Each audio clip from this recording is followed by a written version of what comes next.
Welcome to Real Talk with Hallie. Yeah, you guessed it. I'm Hallie. We're going to talk about money, money, money today. See this? Wouldn't this be nice to have this in your wallet every pay period? To have a little bit of money left over for you to pay your bills and still be able to make it happen. So hang tight. We're going to talk about 3 different principles of what you can do to make your life a bit easier with Real Talk with Hallie. So let's do this. First and foremost, I am not a financial planner. That is not my area. I am just someone who has been there, done that, been there, done that, been there, done that, and has survived the school of hard knocks. So applying biblical principles to your financial situation actually works. It really does. So without any further ado, let's just jump into this. So my first question to you is, are you living the life that you had foreseen that you would like to be living? I have all my little notes here because I do put thought into what I'm going to share with you. Are you wanting to make a difference? Are you actually really feeling like you've been there, done that, and you're just really kind of not feeling it because you just feel so overwhelmed, overtaxed?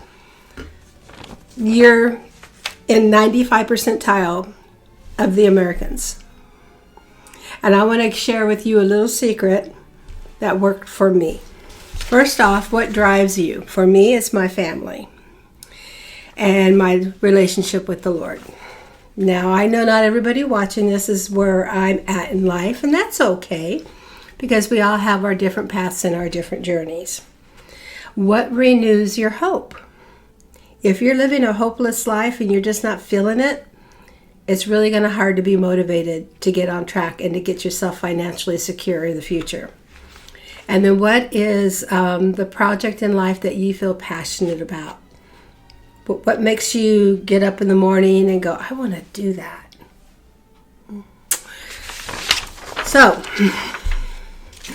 with your tax returns coming in, and I know a lot of you have tax returns coming in, right now is a good time to get on track with your credit card debt. So I'm going to give you the 3 principles that has worked for me. So hang tight because they're coming. First, you're not going to believe this one. Giving. You can't outgive God.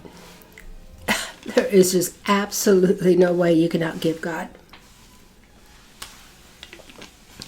And that is a biblical principle that you should be living by.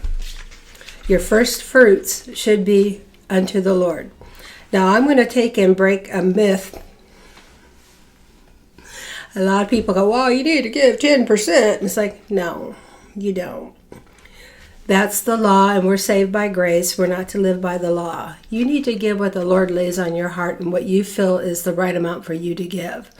It could be 10%.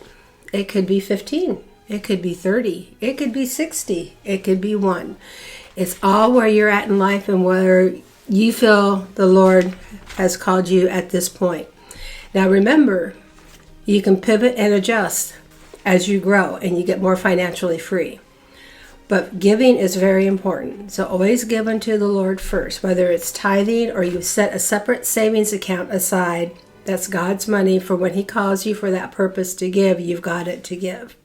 It's like the parable of the talents. And a lot of you that have walked with the Lord, you kind of know this, where there was 3 people given the same amount by their master. Go out, I'll be back, and I'll collect. I'm simplifying it. 1 buried it, equation, did nothing with it. Just set it in a safe spot. Really burying it, is that safe? Well, back then it was. 1 went out and did a little investment, got a little risky, but not too much. And then another one went out and just went for it and made a nice yield back. So when the master came back and he wanted to know what they did with the money he gave them, one goes, oh, look I kept it in a really safe place for you. Here's your money back. He's like, I could have done that. I was trusting you to do something with it. I'm giving you the opportunity to do something with it. The other one did pretty good. I got a little return back. And then the other one did quite well. So he took from the one that did nothing and called him basically lazy because he didn't put forth any effort, and he gave it to the one that put forth the effort. That's just simplifying it, bringing it up to speed. And that's what God wants us to do. He wants us to be wise with what he's given us and trust him with the process. So number one, and I know a lot of people are wrapping their head, what do you mean, give it? You need to unto the Lord first. Then, I know a lot of you are going, oh, then I pay my bills? No. What worked for me is you start a savings for yourself. You're giving unto the Lord. You need to take care of your business too. So you're going to, 1, give unto the Lord, 2, start a savings. And what I mean by a savings is that set amount, after you do your budget, we're going to get to that in a minute, you're going to set aside for at least a 3-month emergency. It happens. Life happens. And instead of having to pick up the phone and call in, your parents or call in a friend or take out a title day loan or whatever, or running up your credit card, if you had that savings, which you can do now with your tax returns, you can put 3 months into your savings. Don't touch it. And put it into a savings that's going to give you a different a nice interest rate. There are savings accounts out there that there's no minimum and they give you 4% back. That's pretty good for a savings account. Get yourself a little nest egg going. And then start getting in the habit of putting money into that every pay period in your budget. That's part of your budget. So part of your budget is 1, you're going to give unto the Lord.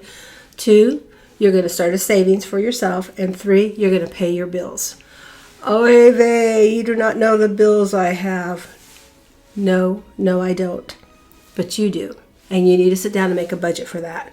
And you need to prioritize what's important and what's not. What can stay, what can go. You do not need, I can guarantee you, everything that's on that budget. And you need to trim the fat. You need to look at your credit cards. You need to look at your bank statements. You need to see where your money's going and evaluate what's important for you. Not for me, for you, for your home, and what you can afford. And if you can't afford that budget that you have going on there, then you need to adjust accordingly. You really do. So get your budget going, and it should be not a budget, well, this week we're going to do this, and next week we're going to do that. No, you need to sit down for the month. What do you have coming in for the month? What do you have going out for the month? And it needs to balance. And you need to, out of that, you need to be able to be paying your bills, doing your savings, and giving unto the Lord. That's your goal. That's your homework for today. Use your tax return to give you some clout when you call the credit card companies and you play let's make a deal. No, you're not stuck in paying that 20-25% interest. You can talk to your credit card company and you can play let's make a deal. Been there, done that myself, and let me explain to you what I'm talking about. Number one, that's usury. It's against the law. It really is, in my opinion, from how I understand it and read it. They need to be charging you a reasonable interest rate. And if they say, well, that's what the going rate is, well, that's okay. That's the going rate, but that doesn't mean it's reasonable. It's not. Master the possibility. Is your credit card your master? Really? Are you so enslaved to having to pay your credit cards that you cannot get ahead because you're paying nothing but interest? Been there, done that. Years ago. And what I did is I thought, either I file bankruptcy to get out of here, out of this debt, or I need to talk to a credit consolidation company.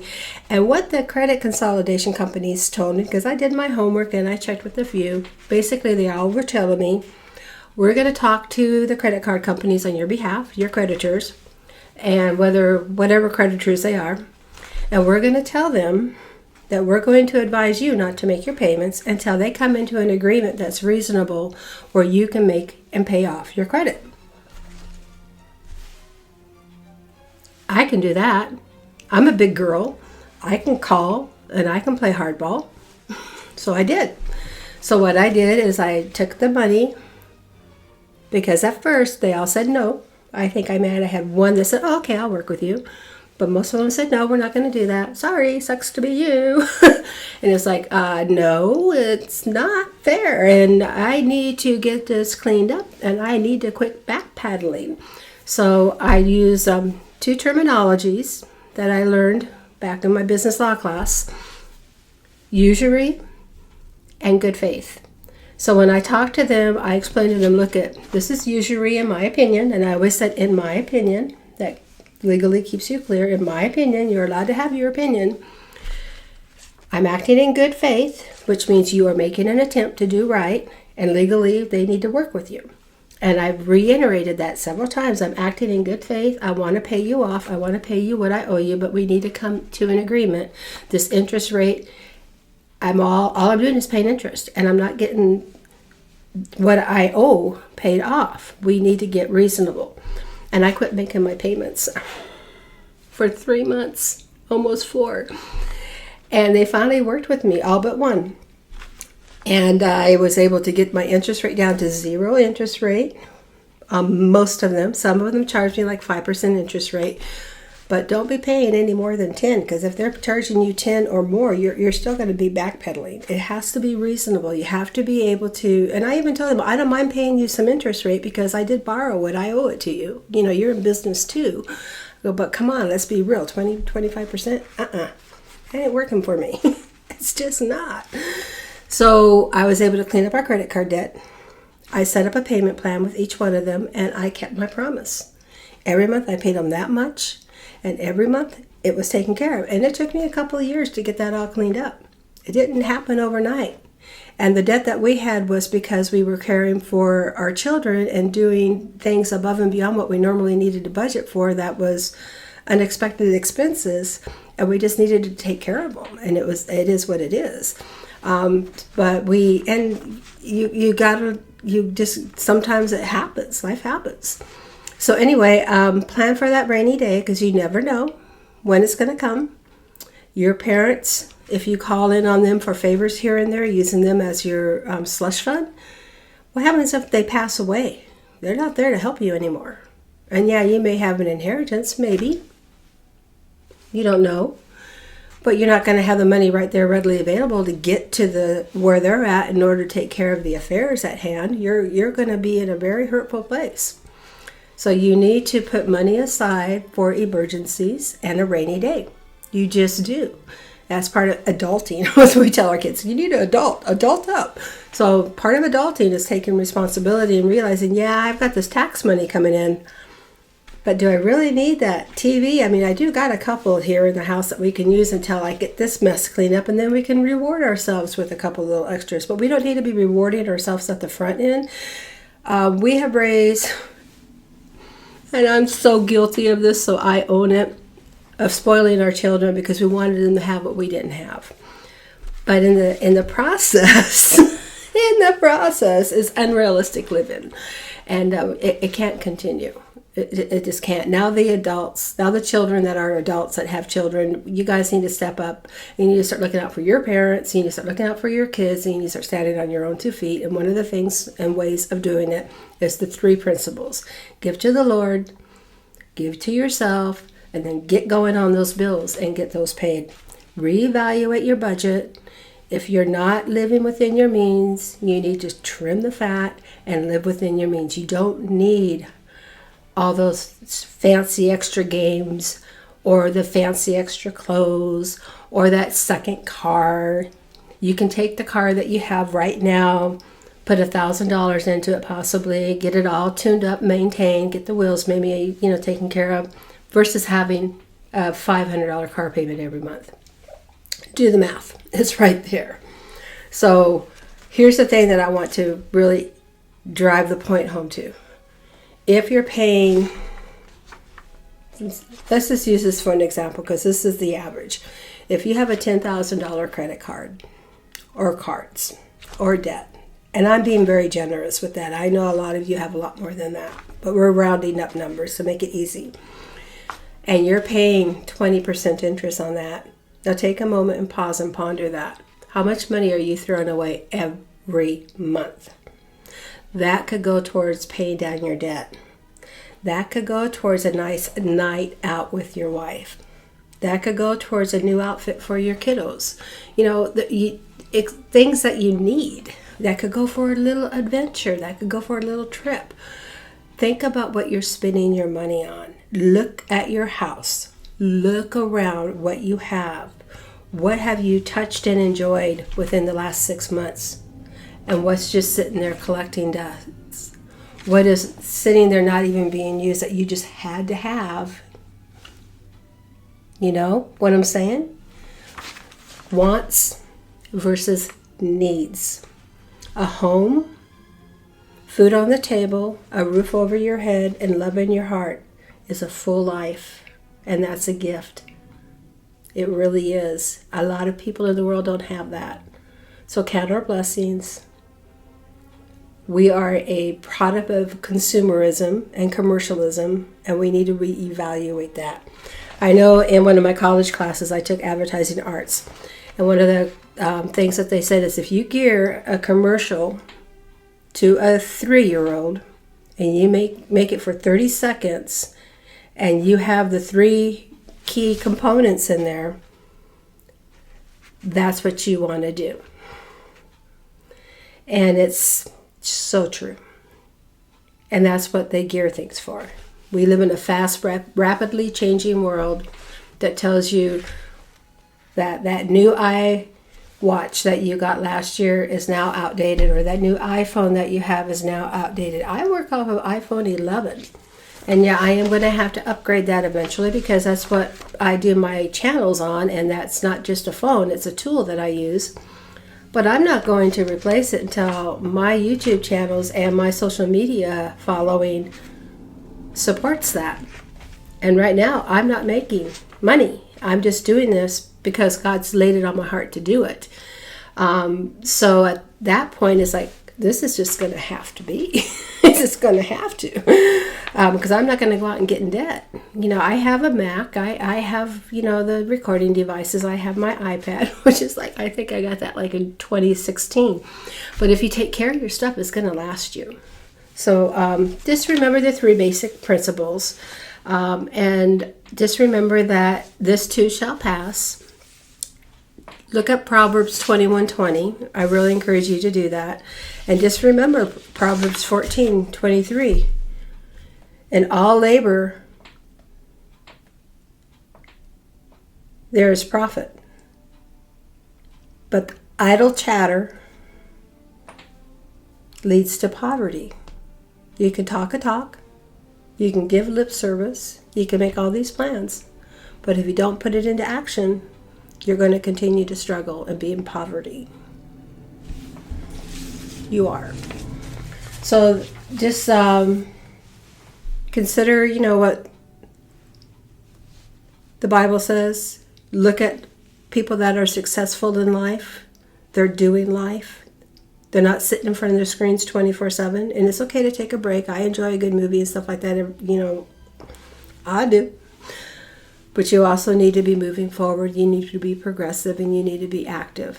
So really consider that when you get your income tax, that it's going to give you some clout and some weight to talk to the creditors and say, look, I can make this much per month, per payment, and the interest rate needs to be reasonable. Know that you're going to take a hit on your credit. You really are. If you don't make payments, it's going to show delinquent and everything. You're right. But you will recover from that. You will bounce back from that. You will. If you stay the course, because your credit ages out over a period of time and it gets better and better once you start making the payments and stuff again. It took about 7 to 8 years for our credit to get back on track. We have almost an 800 credit score, which is good. We're in the high 700s.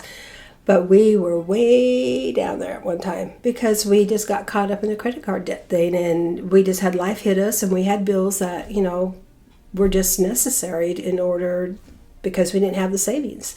So I'm trying to share with you what I learned from the School of Hard Knocks. I've been on my own since I was 16. I am in my 60s now. I am retired. I have been retired for going on 6 years now. I've had so many people go, how did you retire so young? It's like, because I planned ahead. I listened to the Lord, and when God leads, He'll lead you, and He'll provide for you, and He'll take care of you. I chose not to work for corporate America. I chose to work for the educational system. I wanted to feel like I was giving something back, and I was making a purpose, and my life had purpose, and that I was in that position to where I was able to support my teachers and the staff, and my kiddos and the parents and stuff, and that made me happy. But it also didn't pay real well at the front end.